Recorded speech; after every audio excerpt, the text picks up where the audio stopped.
Euzubillahimineşşeytanirracim. Bismillahirrahmanirrahim. Selamünaleyküm arkadaşlar. Kaldığımız yerden devam ediyoruz hikayeye. 9. ayette Allah Hz. Musa Aleyhisselam ile ilgili yepyeni detaylardan bahsedeceği bir hikaye anlatacağını ifade etmişti. 10. ayet İzra'a naran fekale li ehlihim kusu inni anestu nara. Hani o uzakta bir ateş görmüştü ve ailesine, yani Musa Aleyhisselam uzakta bir ateş görmüştü ve ailesine siz burada bekleyin, ben bir ateş gördüm demişti. Ne olmuş efendim? Hz. Musa Aleyhisselam kayınpederine söz verdiği en az 8 yıllık süreyi doldurmuş ve ailesiyle yola koyulmuştu. Eşi vardı yanında, belki çocukları vardı. Nereye gittiğini ve ne sebeple gittiğini tam olarak bilmiyoruz. Muhtemelen Mısır'a annesinin ve kardeşlerinin yanına geri dönüyordu. Hani bunları tam bilmiyoruz ama bildiğimiz bir şey var. O da bu olayın Tur Dağı'nın, yani Sina Dağı'nın yakınlarında bir yerde meydana gelmiş olması. Bir gece vakti, hava soğuk, bütün bir aile yollarını kaybettikleri bir esnada Hz. Musa Aleyhisselam'ın gözüne bir ateş ilişir. Yani bir parıldama, bir kıvılcım gibi bir şey uzaklardan.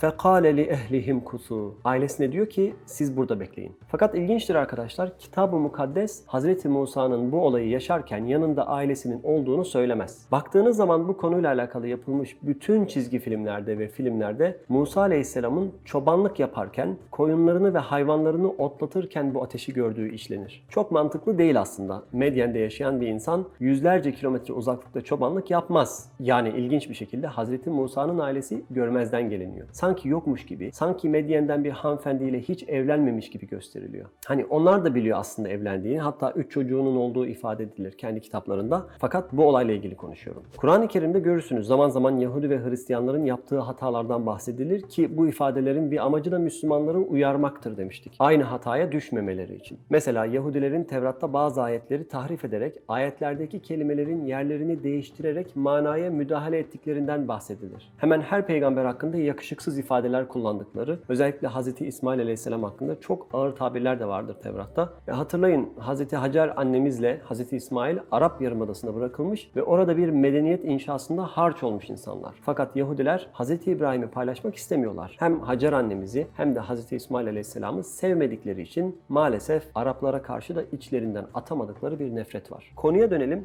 Niçin eski ahit bu olayda Hz. Musa'nın ailesini görmezden geliyor? Çünkü Medyen Arap Yarımadası'nda arkadaşlar. Hz. Musa Medyenli bir Arap'la evli. Hatta onların kitaplarında bu bayanın Etiyopya orijinli olduğu söylenir. Yahudilerde de nesil anneden geçer. Dolayısıyla Hz. Musa'nın çocukları onlara göre Arap'tı. Bunu kabullenmeleri beklenemez. O yüzden ailesi ve çocukları yerine koyunları yerleştirmişler. Hz. Musa'nın Arap kültürüne ve Hz. İsmail'in Arap Yarımadası'nda gerisinde bıraktığı mirasa aslında ne kadar aşina olduğuna dair bir başka örnek daha verebiliriz. Hatırlarsanız Kasas suresinde o yaşlı ve bilge zat Hz. Musa'dan 8 yıl boyunca kendi yanlarında çalışmasını istemişti. 8 yıl derken hem Arapçada hem de Türkçedeki sene kelimesini kullanmamış, femaniyet hicac demiş. Hicac arkadaşlar hac kelimesinin çoğulu. 8 hac boyunca sen bizim yanımızda kal. Her sene bir defa hac yapıldığı için 8 sene manasında geliyor zaten. Dolayısıyla o evde hac ne demek biliniyordu. Hz. Musa Aleyhisselam Hz. İbrahim'in bıraktığı Kabe mirasından haberdardı. Dolayısıyla Arap kültürünü ve Hz. İsmail Aleyhisselam'ın öğretilerini o evde benimsemişti. İşte Tevrat alimleri bu yüzden o aileyi ve o hanımefendiyi peygamberliğin tebliğ edildiği gün görmezden gelmiş olabilir. Bilmemelerine imkan yok çünkü.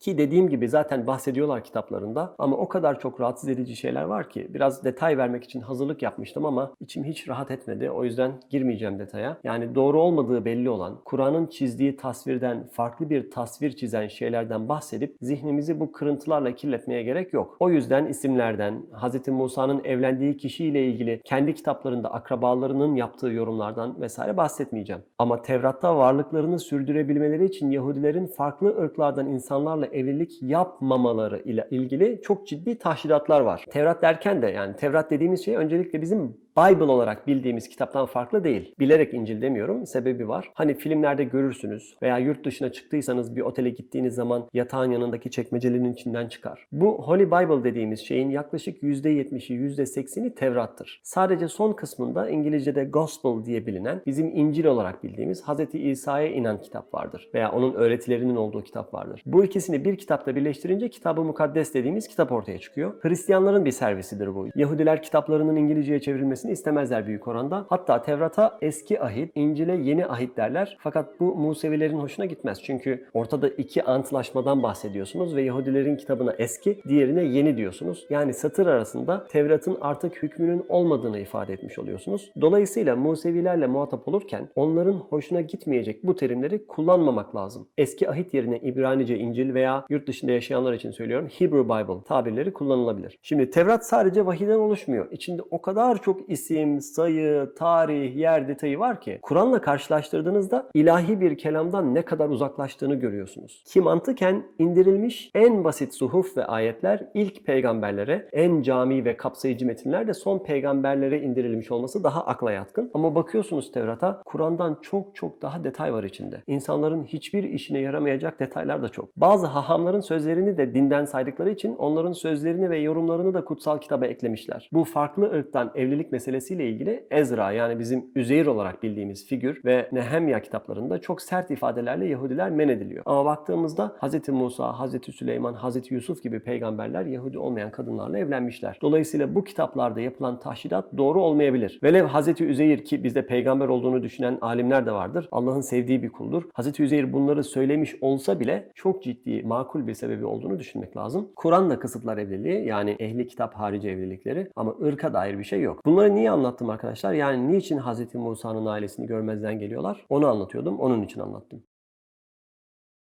Ve ailesine diyor ki umkusu, burada bekleyin, beklentide olun. Size bir şeyler getireceğim oradan. Muks kelimesi ikamet etmek, beklemek gibi manaları var. Diyelim ki mesela uçağınızı kaçırdınız, bir sonraki uçağı bekliyorsunuz, 5 saat sonra gelecek. Oradaki beklemek. Eğlenmek manası şöyle, yani yine aynı örnekten gidecek olursak, hani diyelim ki uçağı beklerken yayılırız, bavullarımızı açarız, kulaklıklarımızı takıp dinleyeceğimiz şeyleri dinleriz. Öyle bir eğlenmek yani. Relax derler ya, o şekilde bir eğlenmek. Yani siz burada bekleyin, çantalarınızı indirin, gerekiyorsa yayılın, ben geri döneceğim. Bu mana cebimizde dursun, birazdan geri döneceğim. Niye bekleyin diyor ailesine? Çünkü uzaklarda bir yerde bir ateş parıltısı gördüğünü iddia ediyor. Söylüyor fakat bunu ispat edemiyor. Hani eşi çocukları hani baba biz görmüyoruz nerede falan deseler de o inni anestu naran diyor. Yani pekiştirme ifadesi kullanıyor. Tamam siz şimdi görmüyorsunuz ama ben gerçekten bir ateş gördüm. Ve görme manasında kullanılan kelime anestu. Yani eğer sadece gördüm deseydi inni ra'eytu diyebilirdi. Anestu üns ile aynı kökten gelen bir kelime ki üns ısınmak, enis olmak, bir şeye ülfet etmek, kendini kalben ona yakın hissetmek gibi manalara geliyor. Yani gördüm ama sadece bir görmek gibi değil. O şey beni içine doğru çekiyordu. Beni kendisine doğru davet etti. Sadece gözlerimle değil kalben de davet edildim. Oraya gitmem lazım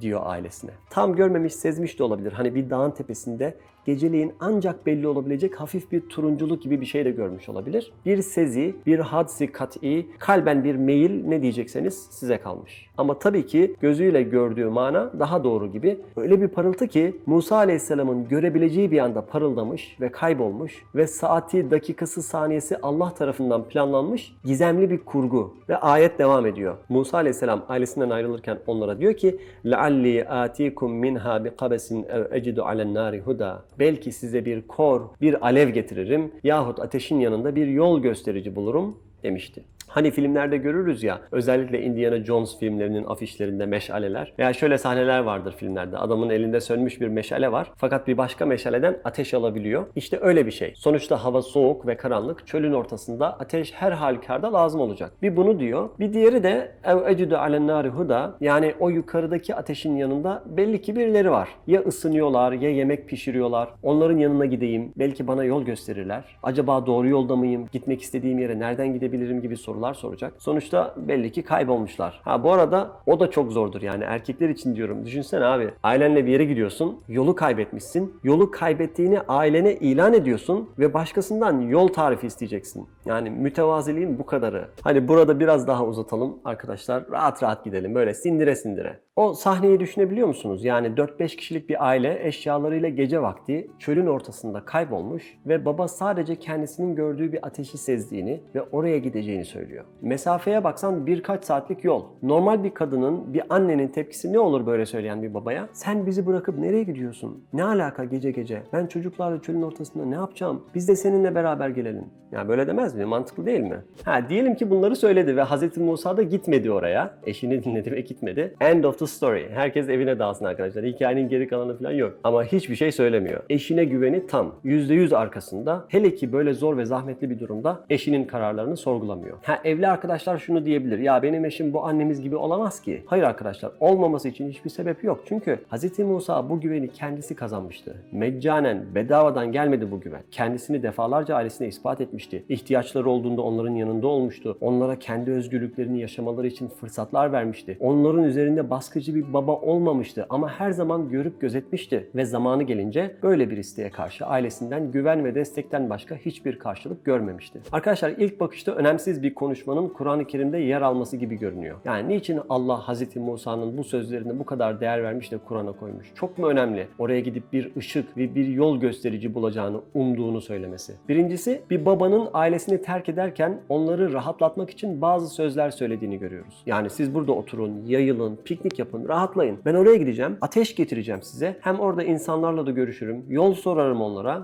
demek suretiyle ailesini teskin eder. İkinci manası da çok manidar arkadaşlar. Allah'ın bir ironisiyle karşı karşıya olabiliriz burada. Çünkü Hz. Musa tepeye çıktığında yolculuğu için gerekli olan ateşi ve kendisine yol gösterecek insanları bulamadı. Ama mucizevi bir ışık ve bir hayat yolculuğunda ona yol gösterecek bir hidayet kaynağıyla geri döndü. Sonra o dağa tırmanmaya başlıyor. Ayeti zihnimizde canlandıracağımız şöyle bir sahnede vereceğim. Birisi karanlık bir gecede bir dağa tırmanıyor. Ki şu anda gördüğünüz sahne 2006 yapımı bir filmden Hz. Musa'nın Tur Dağı'na tırmanış sahnesi. Başarısız bir film ama en azından bu tırmanış sahnesini seviyorum. Zifiri karanlık, elini attığı yerin ne kadar sağlam olduğunu bilmiyor, nereye bastığını görmüyor. Tepede varacağı yerde bir tehlikeyle karşılaşma ihtimali var mı? Var.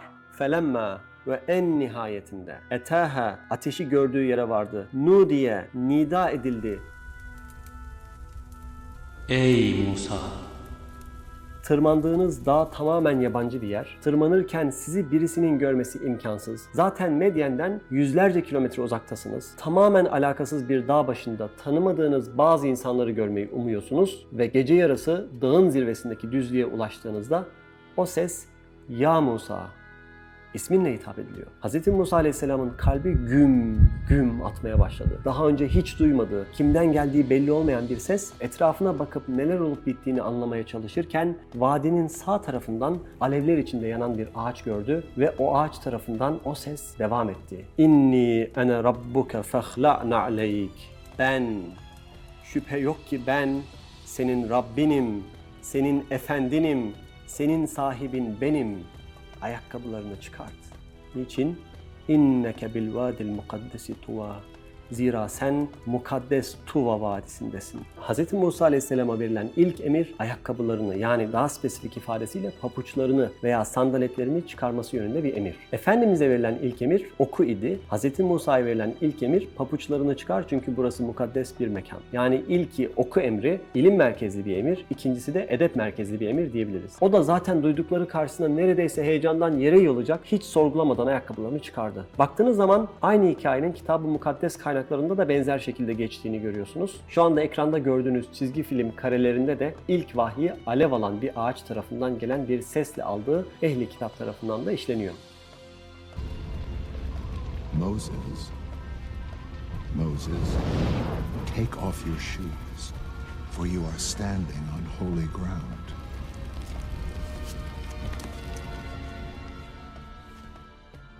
Mukaddes Tuva Vadisi Sina Dağı'nın tepesindeki düzlük. Olabilir yani arkadaşlar, sadece ilkokulda çizdiğimiz gibi değil dağlar. Yani şöyle dik bir şekilde uzanmasına gerek yok. İşte öylece bir vadinin üzerinde böyle bir sesle muhatap olmuştu ama hala henüz kendisine gelememişti. Anlayamamıştı ne olduğunu. Ve o ses devam etti. Fakat bizim sohbetimiz burada bitti. İnşallah bir sonraki videoda Cenab-ı Allah'ın Hz. Musa'ya verdiği komutları, emirleri, ilk vahiyleri görmüş olacağız. Görüşmek üzere. Kendinize iyi bakın. Selamun Aleyküm ve Rahmetullahi ve Berekatuhu.